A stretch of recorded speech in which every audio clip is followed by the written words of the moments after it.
O tema hoje eu achei muito interessante. Eu adoro esses títulos que o Emmanuel escolhe para as lições, né?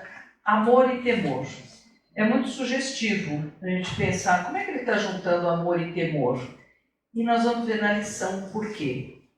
E essa lição é baseada, como sempre, estou falando porque pode ter alguém, tem uma pessoa nova, né? Que essas lições são baseadas, tiradas de um dos evangelhos. Então tira-se uma frase, um trecho, e aí o Emmanuel desenvolve a lição.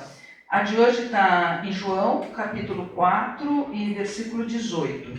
Está escrito: o perfeito amor lança fora o temor. O perfeito amor lança fora o temor. Então daqui nós já estamos entendendo um pouco o título. Eu fui olhar, né, o que realmente a gente tem, por exemplo, no Evangelho segundo o Espiritismo, o capítulo 11 eu recomendo uma leitura. Ele é muito interessante, porque ele começa falando da lei do amor. E traz como o amor é a maior lição que Jesus nos trouxe e nos deixou. Nós, comparando com o Velho Testamento, onde havia um Deus muito mais rígido, um Deus muito justo, mas trazendo sempre um aspecto mais da lei do talião, que é olho por olho, dente por dente. E o Jesus traz algo novo nesse aspecto do amor, da suavidade, do acolhimento, aonde sim, pelo amor tudo se transforma, pelo amor que nós devemos seguir. E o amor máximo a Deus, nosso Pai, e aos filhos de Deus, que somos todos nós. Então, são nossos irmãos. Então, é o amor próximo. E isso, naturalmente, estendendo de uma forma que é o amor à vida. A vida que nós temos da natureza, do planeta, já era muito moderno, né? Porque já pensava muito em ecologia, em tudo. E nós sabemos o quanto nós precisamos desse planeta. Se nós acreditamos na reencarnação, nós precisamos ter aonde reencarnar. E nós podemos, então, ter certeza que cuidar do planeta é algo inteligente para agora, para depois, porque tem pessoas que falam assim: mas que diferença faz para mim daqui a 100 anos se o mico-leão dourado não estiver mais no mundo, né? Faz sim, porque você vai reencarnar e talvez na cadeia toda de vida, essa vida vai fazer falta para a gente ter, vou exagerar só para chocar, água. Pronto, vamos lá, né? Uma coisa assim.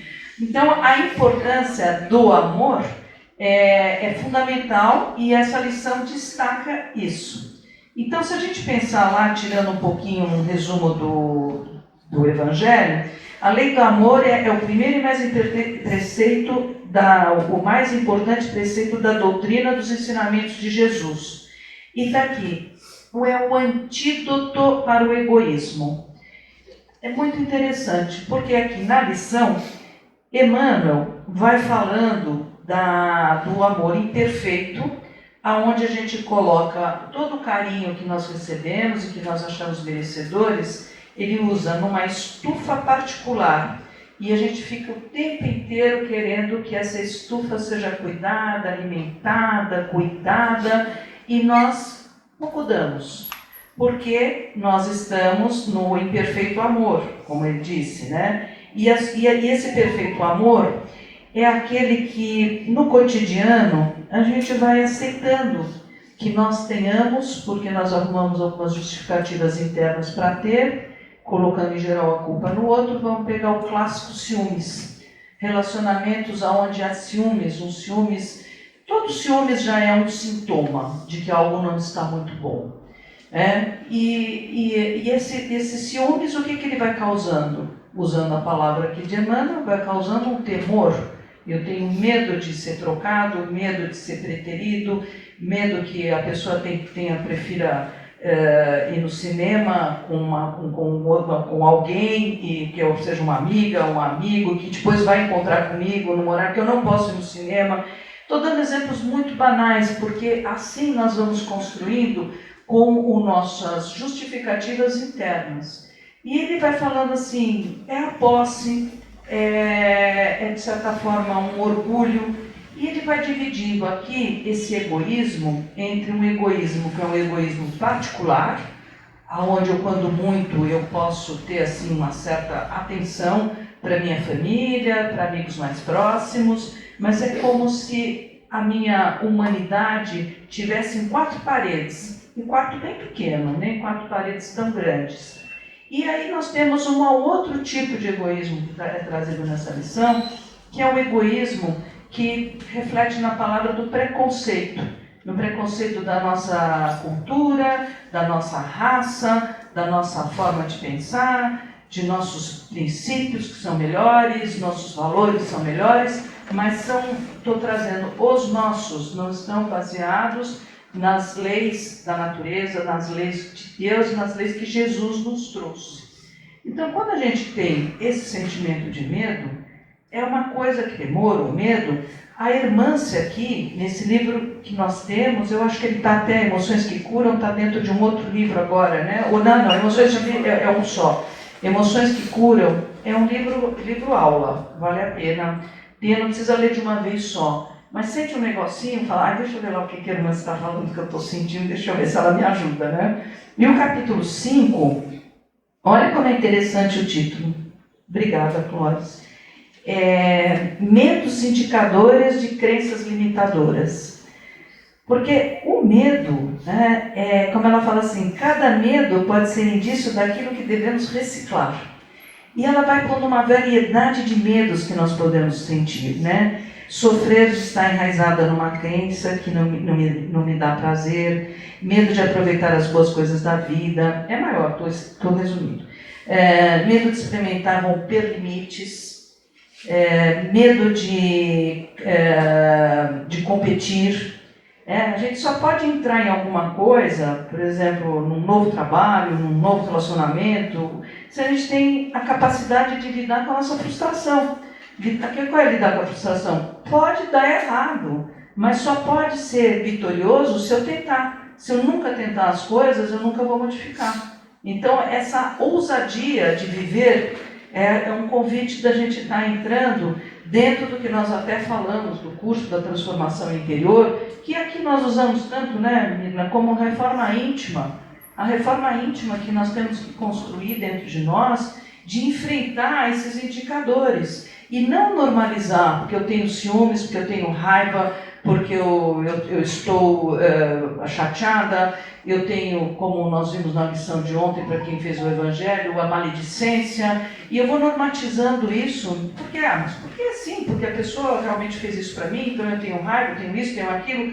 O crescimento interior é um crescimento, como eu falei, porque a gente vai ler o livro com calma, nós lemos os livros com calma, porque é uma construção, tem que haver um entendimento e tem que ver a coragem de olhar para dentro, porque se faz a construção desse amor para nós podermos enfrentar vamos por aqui com esses medos, essas crenças limitadoras, elas são feitas, não é do externo para o interno, é o contrário, é o nosso interno bem resolvido que vai poder cuidar do externo, que nós vamos poder viver de forma realmente como o Evangelho ensina, os Evangelhos ensinam, como Jesus deixou os exemplos, deixou as parábolas. Aqui, por falar em parábola, tem uma parábola que cai perfeitamente bem, que é a irmã que cita nesse texto. É Mateus, capítulo 25, aquela põe de 14 a 30, que é aquela parábola, a parábola dos talentos, só para a gente lembrar, assim, sem grandes detalhes, mas é a parábola onde um senhor, dono de uma fazenda, de um senhor de terras, ele vai viajar, chama 3 trabalhadores dele, de confiança, e ele dá a moeda da época que chamava talentos. Então ele dá o mesmo número de talentos para cada um deles, vamos dizer, um talento para cada um. E era para eles tomarem conta desses talentos. Então, um ganhou 5, um ganhou 3, eram números variados, mas ganharam talentos. E o primeiro que ganhou lá, vamos dizer, os 5, vai e investe, faz alguma coisa tal, e produtiva. O segundo faz outro tipo de investimento e também produtivo. O terceiro é o que não ousa, é o que tem medo, é o que não vai viver o novo. Não vamos esquecer o sentido de evangelho, que é a boa nova. Então eu imagino, quando Jesus vem com a boa nova, não era para qualquer um, era para os ousados, para aqueles que poderiam aceitar o novo, tinham coragem. Esse não. esse pega, faz um bom buraco na terra, enterra lá o tal do talento. Volta o fazendeiro, faz a cobrança do que cada um fez, e o primeiro dobrou, e o terceiro multiplicou também, e o outro falou, eu sabendo que o senhor é tão severo, eu tomei todo o cuidado de não desperdiçar o seu dinheiro, eu o enterrei. Esse é obrigado a dar o talento dele para aquele que mais rendeu, que foi o de 5 talentos. E aqui, então, a interpretação da Hermance, que vai ser muito melhor que a minha, então eu vou dar uma lida, tá? Aquele servo da parábola dos talentos tinha uma convicção limitadora. Ele preferiu enterrar o talento porque era essa a sua concepção de proteção, de bom uso, ao mesmo tempo em que se submeteu a uma postura de acomodação, de menor esforço. Por conta de suas ilusões, não gerou vida, movimento, e não ampliou o raio de sua experiência. Fechou-se em uma concepção por zelo e cautela. Então, olha que interessante essa visão, né? Entra até nessa ideia de que aqui, nessa lição de hoje, como a lição de ontem do Evangelho, que era a nossa casa, a nossa mente, nosso espírito, é assim, qual é a cura? Qual é a ideia? A ideia é a gente absorver os conhecimentos, mas nós temos que ter a coragem de colocá-los em prática. E eu diria mais, temos a generosidade de dividir aquilo que nós já ganhamos, que nós temos, que nós tivemos a bênção de poder aprender. E nós podemos isso multiplicar como esses talentos. E nas duas lições, essa do Emmanuel de hoje, aqui também está que a cura para esse mal-estar, para esse temor, é fazer o bem incansavelmente. O bem nos dá coragem, fazer o bem vai entrando de tal forma que pode parecer um momento que a gente acha que é pouca coisa, como eu gosto muito de pensar, um sorriso, um bom humor, né? Aquela frase do Chico, né? Por onde passares, deixe um pouco de alegria para o outro. Então, fazer o bem é muito simples. E ele vai sendo uma coisa que vai se tornando tão natural em nós, que nós não pensamos, bom, eu vou fazer isso porque é bom, né? Vou parar lá, vou conversar com essa pessoa que está chorando. Não, a gente já vai e faz. Que chega a ser até a diferença entre compaixão e benevolência. Na compaixão, nós nos colocamos no lugar do outro. Na benevolência, nós já sentimos o outro. Nós não temos essa passagem toda de achar, de fazer essa... nada contra a compaixão, que é maravilhosa, mas eu trazendo como, querendo mudar até a ideia do verbo ser e estar. Eu não estou de vez em quando sendo bom, eu sou bom. Eu sou. É o verbo ser, eu sou bom. E já está dentro da minha natureza. E daí a gente tem que cuidar com a outra parte e continuar com a humildade, né? Porque isso não é o excepcional. Sabe quando hoje em dia a gente fala assim, não, pode ficar tranquila, essa pessoa, você contrata tal, porque ela é muito honesta. Isso é interessante, né? É claro que ela é honesta, né? Por que a gente tem que falar isso? É uma coisa que aqui a gente vê nesses textos, muito cuidado para a gente não fazer essas inversões de valores, né? Nós somos basicamente todos honestos até a gente provar o contrário. E aí a gente sabe o quanto é importante, em homenagem à minha querida professora amiga, colega, o orai e vigiai. Que nós temos sempre que estar... que isso está ligado, está na conexão divina. Está ligado com quem? Comigo, com a minha essência, com Deus. Eu posso até vacilar, mas eu tenho a opção do meu livre-arbítrio e de poder fazer essa escolha. Então a escolha aqui da nossa cura é essa, é a gente realmente fazer o bem. E usando um pouquinho da frase de ontem, do livro de ontem, da lição, que eu acho muito interessante, que a gente considera a casa como a nossa mente, o nosso espírito, né, que está aqui, que Emmanuel coloca.